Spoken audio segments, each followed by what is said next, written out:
بسم اللہ الرحمن الرحیم۔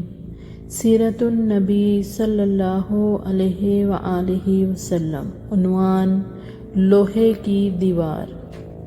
ان کے بدن، کھال بال، غرض ہر چیز بالکل صحیح سلامت تھی، یعنی جیسے سوتے وقت تھے بالکل ویسے ہی تھے۔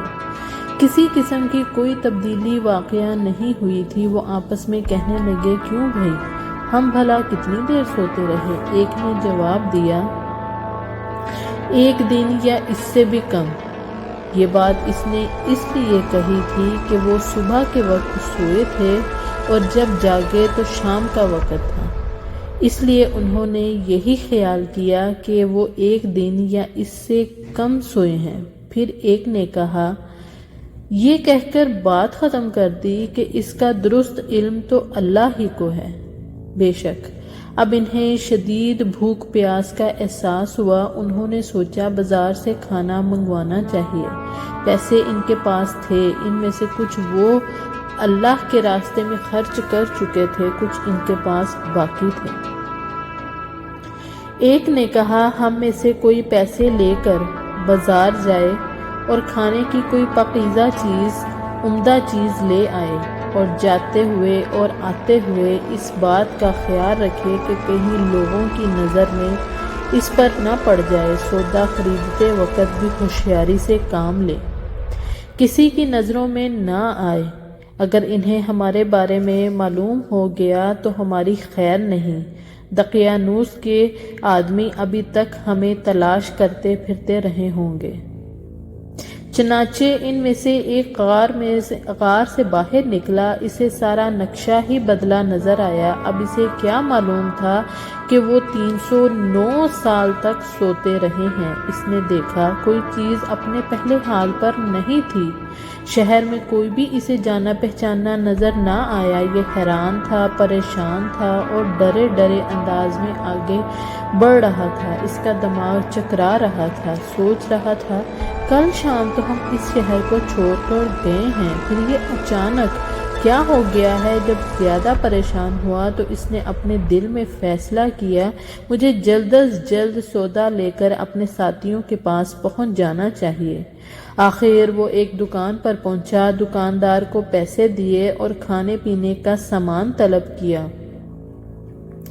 دکاندار اس سکے کو دیکھ کر حیرت زدہ رہ گیا۔ اس نے وہ سکہ ساتھ والے دکاندار کو دکھایا اور بولا، بھائی ذرا دیکھنا، یہ سکہ کس زمانے کا ہے؟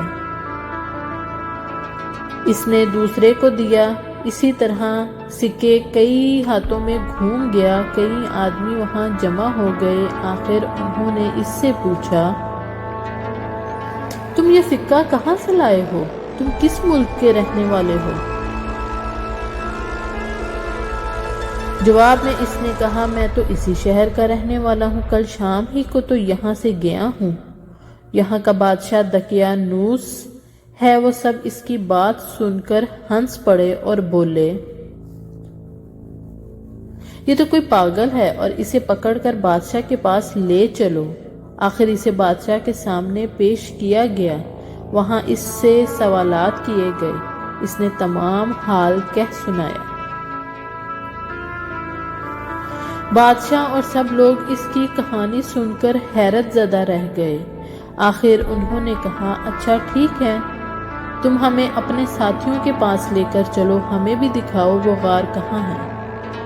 چنانچہ سب لوگ اس کے ساتھ غار کی طرف روانہ ہوئے۔ اس نوجوان سے ملے اور انہیں بتایا کہ دقیانوس کی بادشاہت ختم ہوئے 3 صدیاں بیت چکی ہیں اور اب یہاں اللہ کے نیک بندوں کی حکومت ہے۔ بہرحال ان نوجوانوں نے اپنی بقیہ زندگی اسی غار میں گزار دی اور وہیں وفات پائی۔ بعد میں لوگوں نے ان کے اعزاز کے طور پر پہاڑ کی بلندی پر ایک مسجد تعمیر کی تھی۔ ایک روایت یہ بھی ہے کہ جب شہر جانے والا پہلا نوجوان لوگوں کو لے کر غار کے قریب پہنچا تو اس نے کہا، تم لوگ یہی ٹھہرو، میں جا کر انہیں خبر کر دوں۔ اب یہ ان سے الگ ہو کر غار میں داخل ہو گیا۔ ساتھ ہی اللہ تعالیٰ نے ان پر پھر نیند طاری کر دی۔ بادشاہ اور اس کے ساتھی اسے تلاش کرتے رہ گئے، نہ وہ ملا اور نہ ہی وہ غار انہیں نظر آیا۔ اللہ تعالیٰ نے ان کی نظروں سے غار کو اور ان سب کو چھپا دیا۔ ان کے بارے میں لوگ خیال ظاہر کرتے رہے کہ وہ 7 تھے، 8واں ان کا کتا تھا یا وہ 9 تھے، 10واں ان کا کتا تھا۔ بہرحال ان کی گنتی کا صحیح علم اللہ ہی کو ہے۔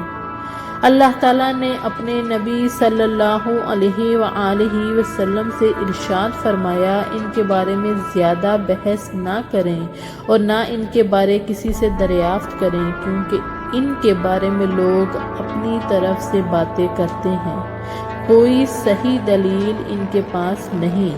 مشرکین کا دوسرا سوال تھا ذوالقرنین۔ ذوالقرنین کون تھا؟ ذوالقرنین کے بارے میں تفصیلات یوں ملتی ہیں۔ ذوالقرنین ایک نیک، خدا رسیدہ اور زبردست بادشاہ تھا۔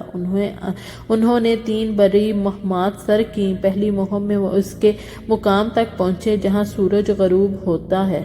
یہاں انہیں ایک ایسی قوم ملی جس کے بارے میں اللہ نے انہیں اختیار دیا کہ چاہے تو اس قوم کو سزا دیں، چاہے تو ان کے ساتھ نیک سلوک کریں۔ ذوالقرنین نے کہا کہ جو شخص ظالم ہے ہم اسے سزا دیں گے اور مرنے کے بعد اللہ تعالیٰ بھی اسے سزا دیں گے، البتہ مومن بندوں کو نیک بدلہ ملے گا۔ دوسری مہم میں وہ اس مقام تک پہنچے جہاں سے سورج طلوع ہوتا ہے۔ وہاں انہیں ایسے لوگ ملے جن کے مکانات کی کوئی چھت وغیرہ نہیں تھی۔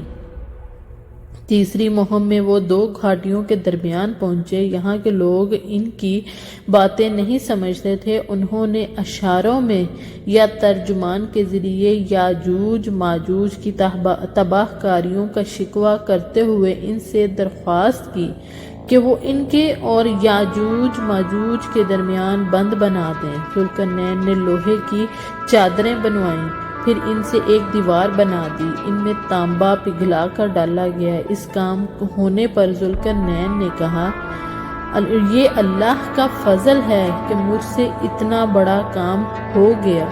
قیامت کے قریب یاجوج ماجوج اس دیوار کو توڑنے میں کامیاب ہو جائیں گے۔ ذوالقرنین کے بارے میں مختلف وضاحتیں کتابوں میں ملتی ہیں۔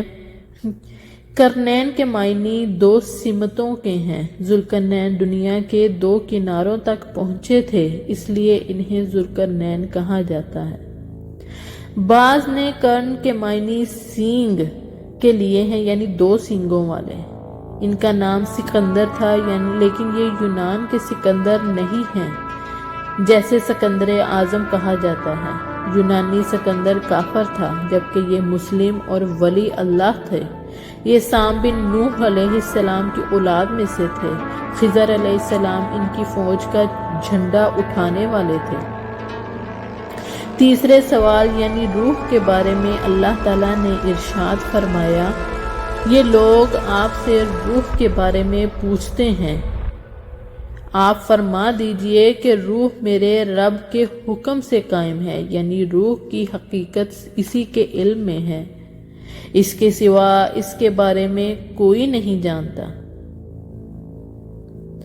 روح کے بارے میں یہودیوں کی کتابوں میں بھی بالکل یہی بات درج ہے کہ روح اللہ کے حکم سے قائم ہے، اس کا علم اللہ ہی کی پاس ہے اور اس نے اپنے سوا کسی کو نہیں دیا۔ یہودیوں نے مشرکوں سے پہلے ہی کہہ دیا تھا کہ اگر انہوں نے روح کے متعلق کچھ بتایا تو سمجھ لینا وہ نبی نہیں ہیں، اگر صرف یہ کہا کہ روح اللہ کے حکم سے قائم ہے تو سمجھ لینا کہ وہ سچے نبی ہیں۔ آپ نے بالکل یہی جواب ارشاد فرمایا۔